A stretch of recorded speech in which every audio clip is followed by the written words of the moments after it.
남북 화해 분위기에 대해서 중국과 일본은 상당한 시각차를 보이고 있습니다.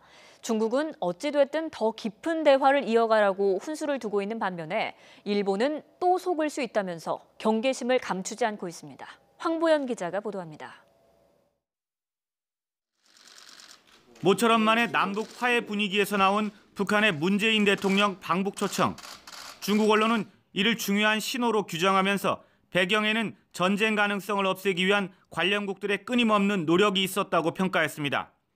기대감을 나타낸 이런 반응과 달리 일본은 의심을 거두지 못하는 눈치입니다.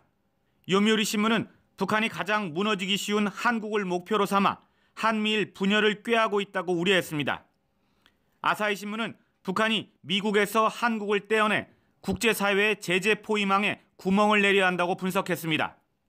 어떤 식으로든 답을 해야 하는 한국이 상당히 곤란한 처지, 기로에 선 상황이라는 생각은 중국과 일본 모두 마찬가지입니다.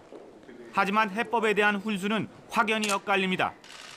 중국 언론은 일단 대화를 이어가는 게 중요하다고 강조했습니다. 북한의 제의는 올림픽 이후에도 핵미사일 개발 활동 중단을 지속하겠다는 의미라면서 대화를 이어가며 실질적으로 문제를 해결해 나가야 한다고 주장했습니다. 그러면서 어렵지만 문 대통령이 미국을 설득할 수 있다며 기대감을 나타냈습니다.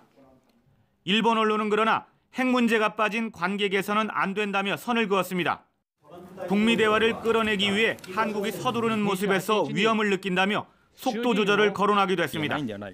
문 대통령의 방북 가능성에 대해서는 중국 언론은 대체로 높게 봤지만 일본은 당분간 가능성이 크지 않다는 쪽이 우세합니다. 앞으로 남북관계 진전에 가장 큰 어려움은 미국을 설득하는 일이며 남북대화 분위기의 분수령은 평창올림픽 이후 한미연합훈련의 재개 여부와 시기, 규모 등에 달린 것으로 보는 점은 중국과 일본이 일치했습니다. YTN 황보연입니다.